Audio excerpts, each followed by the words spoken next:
When I found the USB labeled Our Secret Life, I felt like the floor had been ripped out from under me. I held it in my trembling hands, staring at the small black rectangle, and for a moment, I couldn't breathe.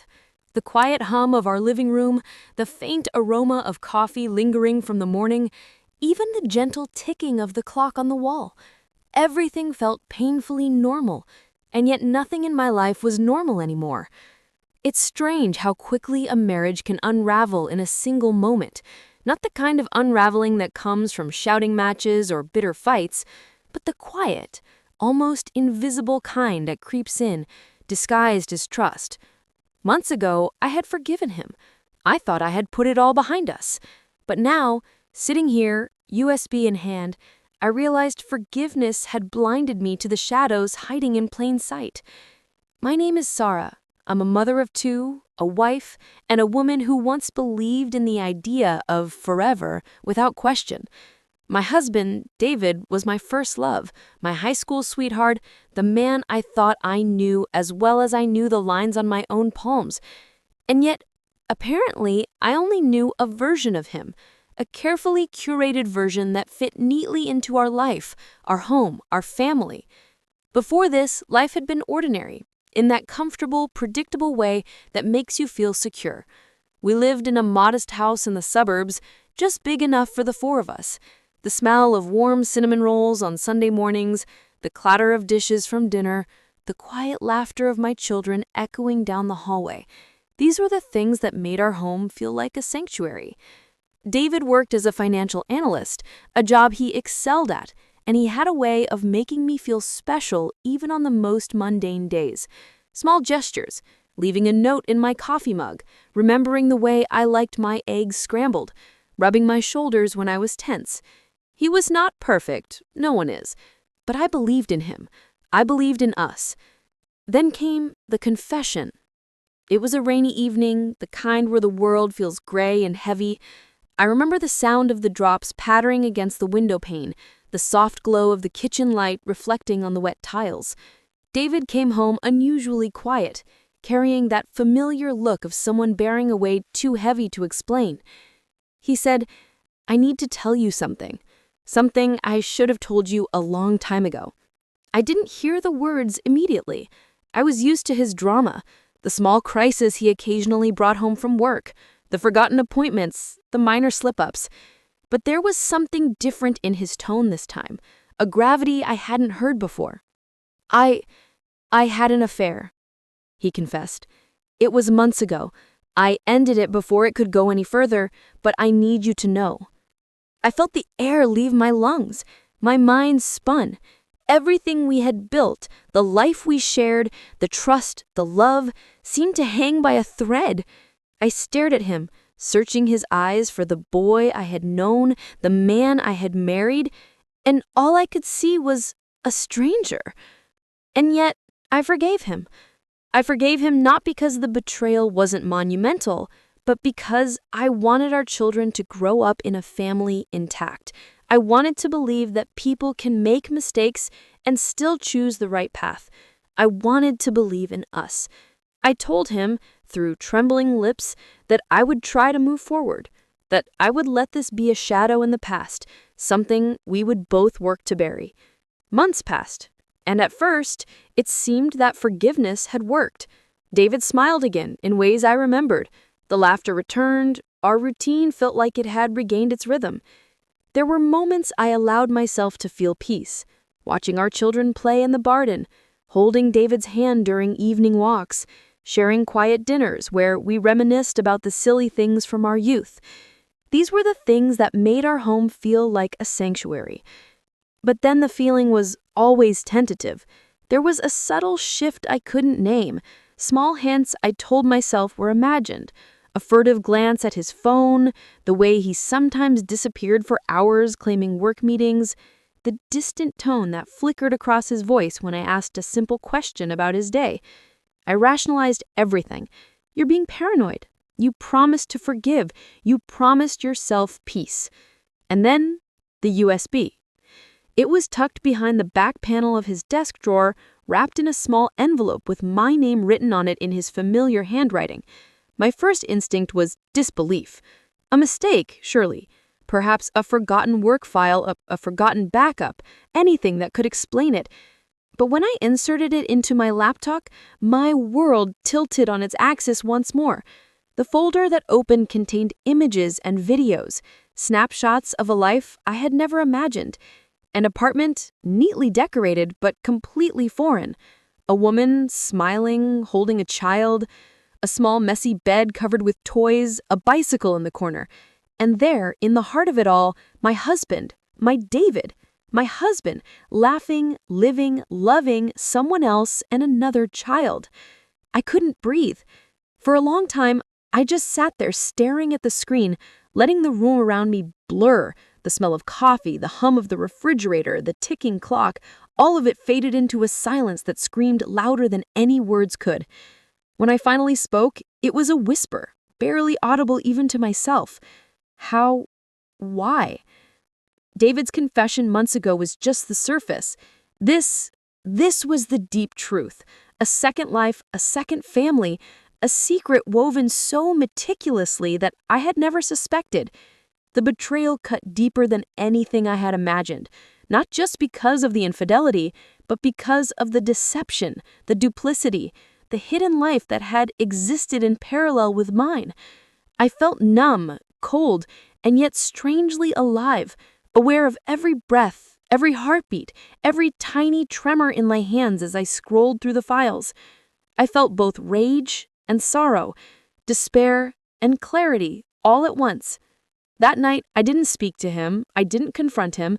I stayed awake, pacing the floor, holding the USB, my mind replaying every moment of the past months, wondering how much of it had been real and how much had been staged to keep me in ignorance.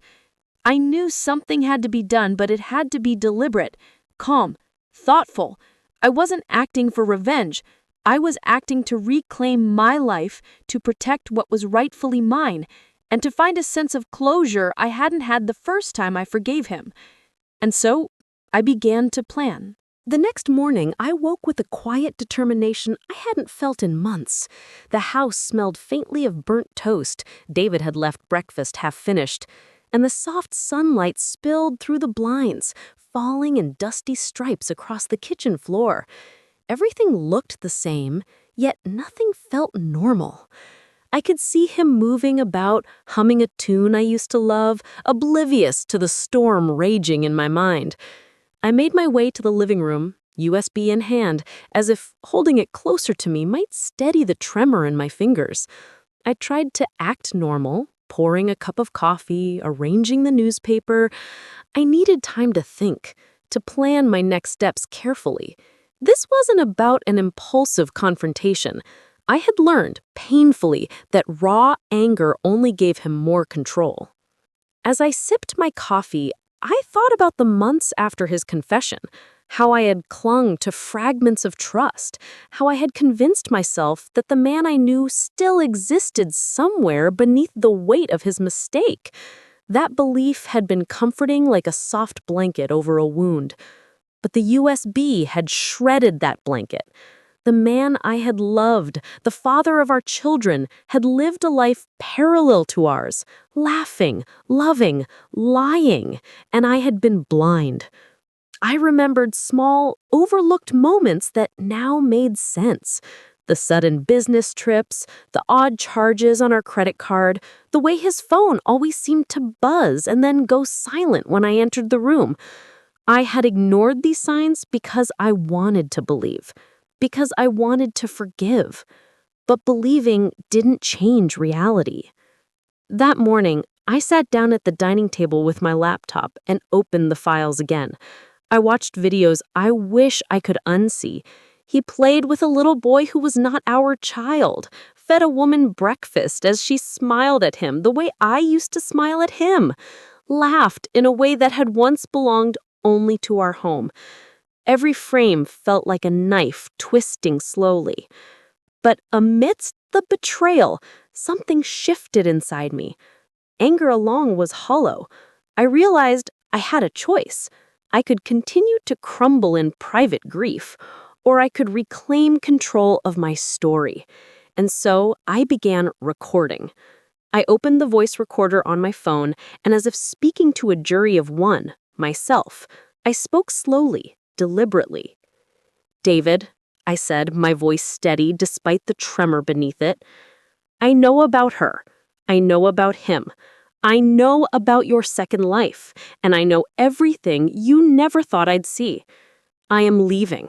I am taking what belongs to me, what belongs to our children, and I am reclaiming the life you tried to keep me blind to. This isn't about revenge. It's about justice. It's about truth." Speaking those words aloud made them real. They gave me power. For the first time in months, I felt clarity piercing through the fog of heartbreak. I spent the following days quietly gathering evidence, making copies of every file, every video, every message. I cataloged them meticulously, not out of obsession, but necessity. I had learned the hard way that careful planning was the only way to ensure justice without losing my own dignity. Meanwhile, life around me continued in its ordinary rhythm. My children went to school, unaware of the storm that now circled our home. I prepared their lunches, kissed them goodbye, and watched them run toward the bus with their laughter echoing down the driveway. Protecting the innocents became my anchor, my guiding light. David, oblivious to my silent crusade, continued his routine. There was a dangerous arrogance in his assumption that forgiveness had been absolute. He hadn't learned that a woman scorned is not always a woman broken. Some betrayals create a quiet steel, a resolve that cannot be bent or broken. One evening, I invited him for dinner as usual, the scent of roast chicken and rosemary filling the kitchen. We ate, talked about mundane things, the bills, the children, the coming weekend, and I observed him closely. The man across from me was the same man I had married, in appearance only. His smile didn't reach his eyes.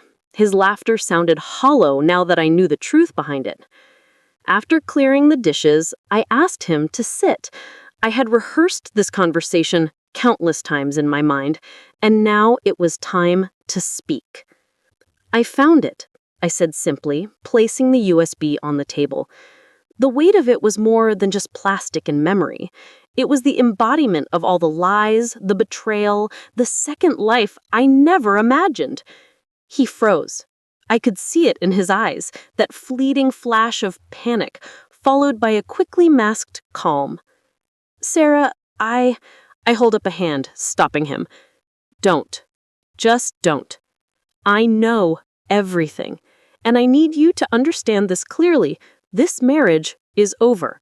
Not out of anger, not out of spite, but because I cannot live in a house built on lies. Not for me, not for our children." His lips moved, but no words came. The silence was heavy, almost suffocating. For a moment, I felt a strange pity. Not for him, but for the man who had built a life of deceit so meticulously, and yet underestimated the resilience of the person he had hurt the most. "I have made copies," I continued, my voice calm, almost clinical. "Everything you tried to hide, documented. I will use it if necessary, but I hope it won't come to that. I am taking our children, our finances, and reclaiming the life you tried to steal from me." He finally spoke, his voice low, almost pleading. "Sarah, I can explain. It's not what you think." I shook my head slowly. "No, David. I've seen exactly what it is. I've seen the life you've been living while pretending to be someone else with me. There are no excuses, only truth. And that truth ends here." That night, I packed a small bag for myself and another for the children. I left the house while he slept, leaving the USB on the table like a message in a bottle, a final acknowledgement that the truth had won. The night air smelled faintly of rain, damp asphalt, and the faint perfume I had worn to feel normal. Each step away from the door felt like shedding a layer of betrayal, leaving behind a life I no longer belonged to. I drove to my mother's house, my sanctuary, where the warmth of familiarity and unconditional support embraced me. The children slept in the back seat, unaware of the turbulence that had reshaped our lives. I held them close in my mind, promising that I would protect them from the hurt, that they would grow up understanding truth, respect, and dignity, values that David had betrayed. In the quiet moments that followed, I allowed myself to feel sorrow for what was lost, anger for the deception, and finally, a tentative hope that one day we all would heal. The USB, the hidden life, the betrayal, it had not broken me. It had sharpened me. The first few weeks after leaving were a blur of paperwork, phone calls, and whispered conversations with lawyers and school administrators. David, predictably, tried to reach out. Texts, missed calls, even messages left with our children's teachers. I ignored them all. I had learned the hard way that engagement only gave him leverage. I had to be strategic, calm, and unwavering. Living with my mother temporarily gave me the space to breathe. Her kitchen smelled of simmering lentils and fresh bread, a reminder that life could still feel ordinary, even when it had been turned upside down. Nights were quiet, filled only with the rhythmic breathing of my children and the soft hum of a ceiling fan. For the first time in months, I slept without that gnawing knot of betrayal in my stomach. But the quiet wasn't peace. Not yet. Peace would come later, after action, after resolution. I started by reviewing the files on the USB again, cataloging everything. Dates, locations, names, details I might need. It was meticulous work, but it gave me clarity. I began to understand the scope of David's deception, not just the affair, not just the hidden child, but the careful construction of a parallel life that had existed alongside ours, almost in plain sight.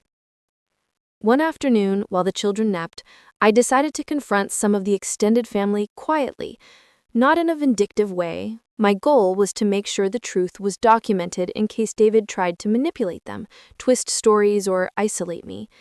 I visited his sister, a woman I had once considered a friend, someone I had confided in about family matters. "I need to show you something," I said, placing the USB in her hands. Her eyes widened as she scrolled through the files. I had no idea," she whispered, turning pale. I didn't know he could." Her words trailed off. I didn't blame her. No one had. The betrayal was clever, intricate, and nearly invisible. But her shock mattered. It meant that when the time came for the truth to be known publicly, I wouldn't stand alone. The next days were a delicate balancing act. I kept the children's routines intact, maintained civility in all external interactions, and quietly laid the groundwork for what needed to happen next. Meanwhile, David's attempts to contact me grew more desperate. I read his messages silently, noting the tone, the manipulations, the excuses. He had clearly assumed that leaving me alone would be enough to maintain control, but he had miscalculated. I decided it was time for the next step, the confrontation that couldn't be ignored, the moment where the facade would crumble entirely. I invited him to meet at a neutral location, a quiet cafe where no one knew us personally. I wanted witnesses, a space that felt ordinary yet secure, away from the memories of our home. When he arrived, I could see his confidence faltering. He wore the same collared shirt and tie I had once admired, but there was tension in his shoulders, a tightness in his jaw. He sat down across from me, hands folded, waiting. "I want to talk," he said, his voice low. "Please, I can explain." I didn't flinch. I placed the USB on the table between us. "This is what I've been carrying," I said, softly, deliberately. "This is your truth. I've given you months of silence, months of forgiveness, and you continued living a lie." His face paled, and for the first time, I saw fear. "Sarah, please, I held up my hand, stopping him. "No, let me speak." I am not here to yell, to argue, or to fight. I am here to set the record straight. This ends now. I will take custody of our children. I will secure our finances. I will reclaim the life that belongs to me and them, and you will answer to the truth you've hidden." There was a long silence, broken only by the faint clatter of cups from the barista behind us. He opened his mouth, then closed it. Words failed him, as they should. "You think you can just walk away? After everything we've been through?" "I think you should have thought of that before you built a life in secret. I forgave you once, David. Once. And that was my choice. But this is not about forgiveness anymore. This is about survival. For me, for our children, and for the truth." He slumped back in his chair, defeated, as the weight of exposure began to settle in. There were no dramatic outbursts, no yelling, no public humiliation. Just the quiet realization that the life he had constructed on deception was collapsing, that the walls he thought were impenetrable had crumbled under the clarity of truth. Over the following weeks, the consequences began to unfold naturally. David's second life became known to his friends, colleagues, and extended family. Whispers traveled through our community, not in gossiping malice, but in acknowledgement of justice served. Those who had supported him unknowingly felt betrayed. Those who had doubted me felt vindicated. I remember one afternoon receiving a call from his office manager, a woman I had once been friendly with. "Sarah, I didn't know. I'm so sorry," she said softly. I thanked her and hung up, feeling an odd mixture of relief and sadness. This wasn't about punishment. It was about truth, about restoring balance. At home, I focused on the children, on rebuilding routines, on nurturing the safety and security they had lost without knowing it. We spent afternoons in the garden, baking cookies, reading books together. Laughter, once absent, began to fill the corners of our home again. It wasn't perfect, but it was real, and that reality mattered more than any illusion of perfection. I also took the time to reflect on my own strength. In the quiet hours of the night, when the house was still and the children slept, I allowed myself to acknowledge the depth of my own resilience.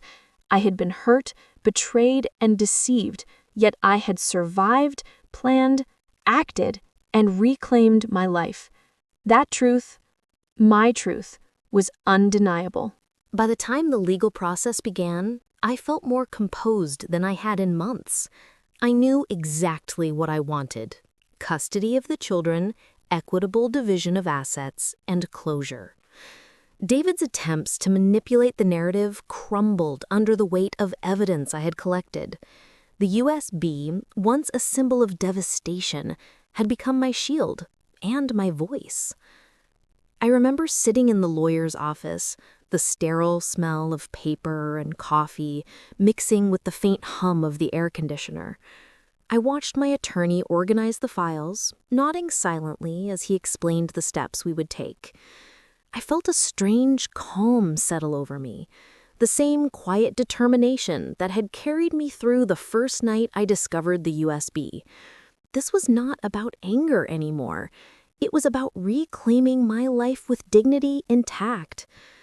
David, of course, tried to fight back. He claimed that some of the files were fabricated, that the woman and child were not as significant as they appeared. But the evidence was undeniable. Photos, videos, messages, even a few bank transactions that linked him to the apartment and their living expenses. For the first time, I realized how meticulous he had been in hiding his life. And yet, even his careful construction had flaws. Throughout the proceedings, I remained composed. I didn't shout. I didn't cry in front of the court. I let the evidence speak for me. And slowly, the truth began to take its place. The judge acknowledged the extent of the deception, and decisions were made in favor of the children's stability and my protection. Even outside the courtroom, the social consequences for David were significant. Friends who had once celebrated him now looked at him differently. Colleagues whispered and some distanced themselves entirely. The second family he had created was forced to face reality as well, a reckoning that was painful but necessary. Watching this unfold was not about satisfaction or vengeance. It was about the natural consequences of choices made in secrecy and dishonesty. At home, life began to regain its rhythm. The children returned to school, their laughter echoing through the new apartment. Simple routines, making breakfast, walking to the bus stop, reading bedtime stories, became acts of healing, small but powerful reminders that our lives were ours to shape, free from the shadows that had once haunted them. I began to focus on myself too. I enrolled in evening classes I had put off for years, rekindled friendships I had neglected, and even started a small book club with other mothers in the neighborhood. Each step, no matter how small, reinforced my sense of autonomy. For the first time in a long while, I felt complete, not as half of a couple defined by betrayal, but as a whole individual, capable of love, joy, and resilience. There were moments, of course, when grief returned. A song on the radio, the sight of a couple laughing together, or even the simple scent of his cologne in a passing store. These moments sparked memories I wished I could erase. But instead of allowing them to consume me, I acknowledged them, let them pass, and returned to the life I was building. Healing, I realized, was not linear. It was messy, full of setbacks and small triumphs, and entirely human. One afternoon, while organizing some files in the children's playroom, I came across an old family photo of the four of us, a memory from happier days.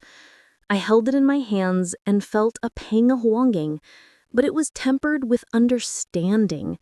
That life, the one David had shared with me and betrayed, existed only in memory. What mattered now was the present, the reality I was actively shaping for my children and myself.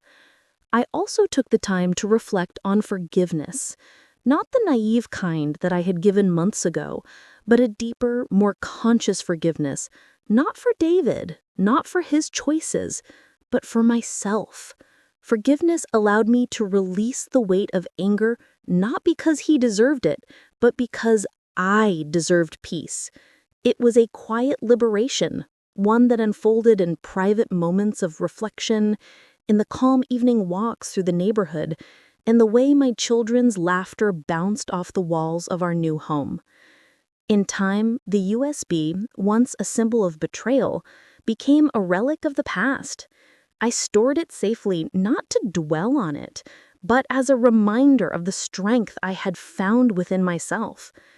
Each day I felt lighter, more grounded, more certain that life could be rebuilt after deceit and heartbreak. The secret life he had led could not touch the life I was creating, one based on honesty, love, and resilience. Even in the darkest moments, I discovered unexpected gifts: the capacity to forgive deeply, the clarity to set firm boundaries, and the courage to walk away from a life that was no longer mine.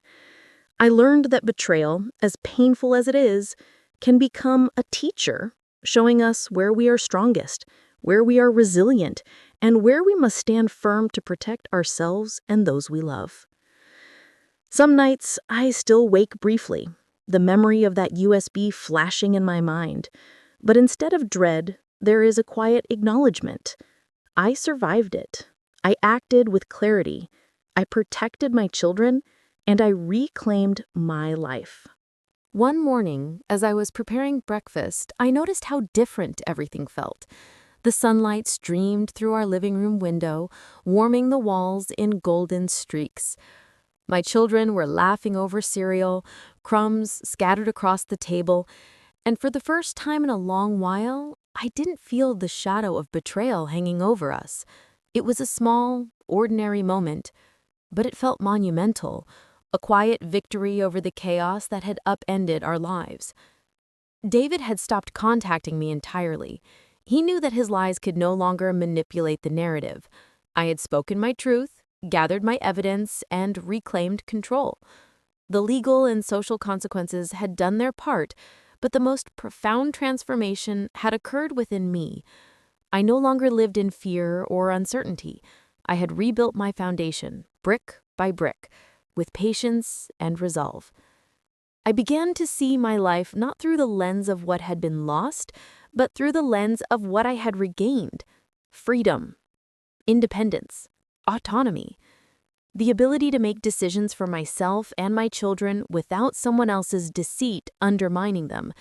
Each morning, as I made the beds and packed the lunches, I reminded myself of this, that life had given me a second chance, one I refused to waste.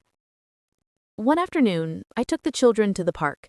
They ran ahead, their laughter ringing through the trees, and I watched them, heart swelling with both relief and pride. They were safe, loved, and unburdened by the secrets their father had kept.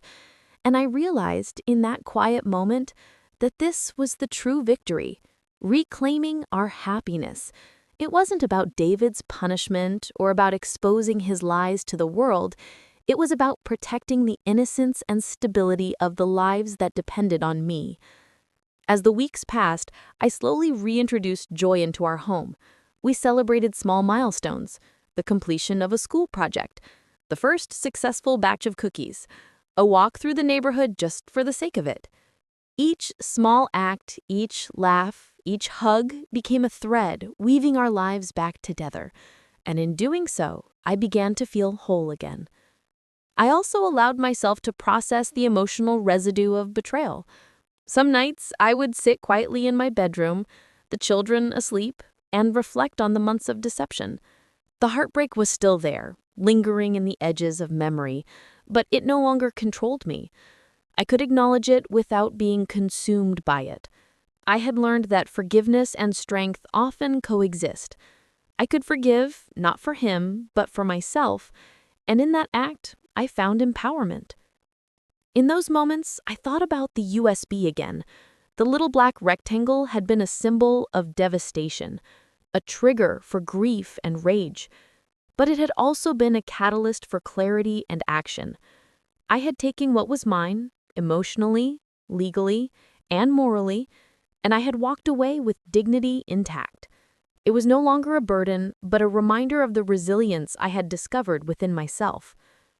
I even started thinking about the future with cautious optimism. I considered taking evening classes, perhaps even returning to work full-time. I allowed myself to imagine holidays without the constant tension of deceit lurking in the background.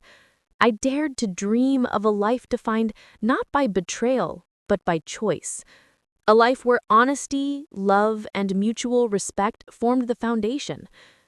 There were moments of doubt, of course. The memory of his betrayal could surface unexpectedly, a fleeting recollection, a dream, a familiar phrase. But I met those moments with awareness and calm. I reminded myself that those memories did not dictate my present.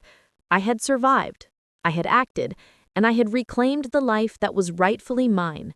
That awareness became a source of strength, a quiet but unwavering anchor in the storms that occasionally threatened to resurface. Over time, the community around us began to adjust to the truth. Friends and relatives who had once been confused or uncertain now approached me with support. Conversations were cautious but genuine, and the children thrived within this stable environment. I noticed how much lighter our lives felt when honesty was no longer optional, when deception had been removed from the equation entirely. I also found moments of reflection that went beyond anger and resentment. I thought about the choices David had made, the life he had hidden, and the consequences he now faced. I didn't dwell on these things with malice. Instead, I observed them with the clarity of someone who had been tested and had endured. There was a lesson in every betrayal: the importance of vigilance, of self-respect, and of acting decisively when trust is violated. One evening, after the children were tucked into bed, I sat by the window with a cup of tea. The aroma of chamomile filled the quiet room, mingling with the soft sounds of the city outside. I reflected on how far we had come, from shock and despair to safety, from betrayal to healing. And I realized that life, even after the deepest deception, could still hold beauty, laughter, and love. I knew that the road ahead would not be perfect. Trust, once broken, requires time to rebuild. Relationships with extended family might remain strained. And yet, I felt a profound sense of peace. I had acted with integrity, protected my children, and reclaimed my dignity. Those victories could not be taken from me. In these quiet moments, I also thought about the lessons I wanted to impart to my children: honesty, courage, and resilience, the values I had fought to preserve. I wanted them to know that life could be unfair, that people could betray you, but that it was possible to rise above, to act with strength and compassion, and to build a life defined by truth rather than deception. The weeks turned into months, and our new routine began to solidify. I had moved into a modest apartment not far from my mother's house, close enough to the children's school, yet far enough from reminders of the life David had tried to hide from me. The space smelled faintly of lavender from the candles I kept burning, a small ritual that gave the apartment a sense of calm and stability.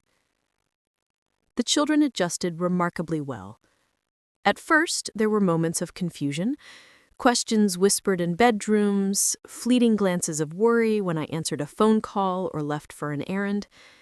But I answered each question with honesty appropriate to their age, emphasizing love and security. I reminded them that life sometimes holds unfair moments, but we have the power to respond with courage and dignity. I watched them slowly regain their confidence, their laughter returning in full force. I also spent time reflecting on my own healing. I started journaling each night, documenting emotions, fears, small victories, and reflections. Writing became a form of therapy, a way to untangle the complex feelings that had followed the discovery of the USB. Rage, betrayal, sorrow, and relief all found their place on the page. Each entry felt like a small step toward reclaiming the narrative of my life. One evening, while reading by the window, I thought about forgiveness again. Not the naive, desperate kind I had given David months earlier, but a mature, conscious forgiveness. For myself. I forgave myself for trusting, for hoping, for believing that love alone could shield me from deceit. That act of self-compassion, of acknowledging my own humanity, felt liberating. I understood now that true strength lies not in punishing those who hurt us, but in reclaiming our power and moving forward with dignity. I also began reconnecting with friends I had neglected. We met for coffee, shared stories, laughed about trivial things, and I realized how much I had missed this normalcy. Surrounding myself with supportive, honest people became another layer of healing. It reminded me that life isn't defined solely by betrayal. There are moments of joy, friendship, and community waiting to be embraced. As I settled into this new chapter, I allowed myself to envision the future.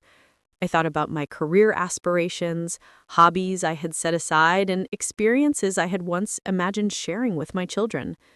Dreams that had been shelved due to fear or compromise now returned, vibrant and attainable. And for the first time, I allowed myself to feel genuine excitement for what lay ahead. There were moments when memories of David's deception would surface unexpectedly. A song on the radio, the echo of his voice in a dream, even a fleeting image of the apartment he had kept secret. But each time I met those memories with mindfulness and perspective. They were reminders of my resilience, proof that I had navigated the storm and emerged stronger. Each recollection reinforced the boundaries I had set and the life I had fought to preserve. One Sunday afternoon, I took the children to the park. The sunlight filtered through the trees, casting golden patches across the grass. They ran ahead, laughing, carefree, and I watched them with a deep sense of gratitude. For them, I had been brave. For them, I had acted with clarity and resolve. Their happiness, innocence, and safety were my greatest victories. I realized that protecting them had given me purpose, and in doing so had anchored my own healing. Later that evening, as the children slept, I reflected on the journey from discovery to resolution. The USB, once a symbol of betrayal, had become a catalyst for action, clarity, and ultimately, freedom. It had forced me to confront deception, to act decisively, and to reclaim my life. And in this act of reclaiming, I discovered my own strength, resilience, and capacity for forgiveness, not for the one who hurt me, but for myself.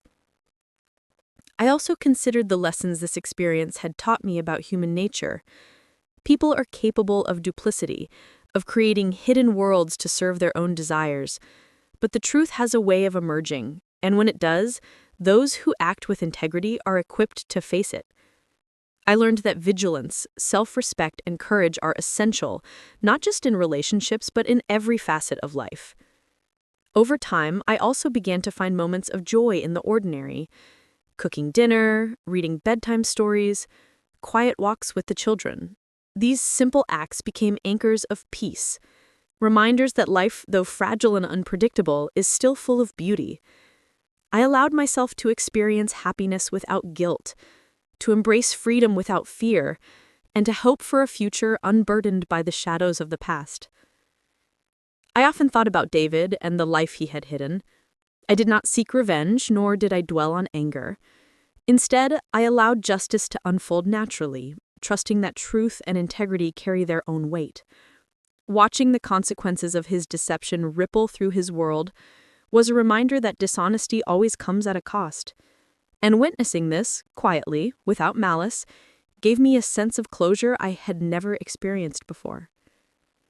Finally, one night, after tucking the children into bed and closing their bedroom door, I sat in the living room with a cup of tea and reflected on the journey. I realized that the most profound transformation had not come from legal victories or social acknowledgement, but from within. I had faced betrayal, navigated shock and grief, acted with decisiveness, and found healing. I had reclaimed my life, not by holding on to anger, but by embracing clarity, dignity, and hope. And in that still, quiet moment, I felt at peace. As I sit here now, writing these words, I think about how fragile trust can be, how someone you love, someone you think you know completely, can carry secrets that shake the very foundation of your life. I think about the moments when I doubted myself, when I wondered if forgiveness was weakness, when I feared I would never find peace again.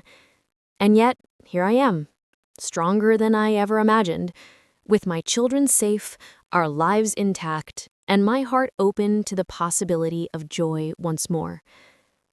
Betrayal leaves a mark, there's no denying that, but it doesn't define who we are, and it doesn't have to dictate the rest of our story. I learned that courage isn't loud or dramatic. Sometimes it's quiet, deliberate, and steady.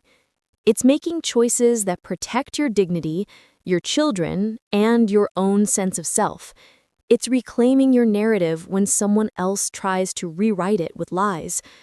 Forgiveness, I've realized, is not about the person who hurt you. It's about giving yourself the freedom to move forward without carrying the weight of anger, resentment, or doubt. It's about choosing peace over chaos, clarity over confusion, and hope over despair. For me, that meant leaving a marriage that had been built on deception, taking control of my life, and focusing on what truly mattered, the well-being and happiness of my children and my own healing. I want to leave you with this thought. Sometimes, the people we trust most may fail us in ways we never anticipated. And that hurts. It cuts deep, leaves you numb, and makes you question everything. But within that hurt lies a choice. You can let it destroy you, or you can let it teach you. You can crumble, or you can rise. You can dwell on the lies, or you can embrace the truth and reclaim your power and rebuild your life stronger than before. So I ask you, my dear viewers, when faced with betrayal, whether in love, family, or friendship, what would you do? Would you forgive, protect yourself, and act with clarity, or would you let deception shape your life? I hope my story shows you that strength, dignity, and healing are always possible, even when the world around you feels shattered. Life doesn't have to end with betrayal. It can begin anew, with lessons learned, hearts mended, and hope restored. If you've ever faced a secret, a betrayal, or a moment when someone you loved disappointed you deeply, know that you are not alone. And remember, reclaiming your life is the most powerful act of love, not just for yourself, but for those who depend on you. Would you have had the courage to walk away like I did? Share your thoughts and stories in the comments. Your voice matters. And if you found strength in this story, consider subscribing for more real-life journeys of betrayal, truth, and healing. Because together, we learn that even in darkness, there is light.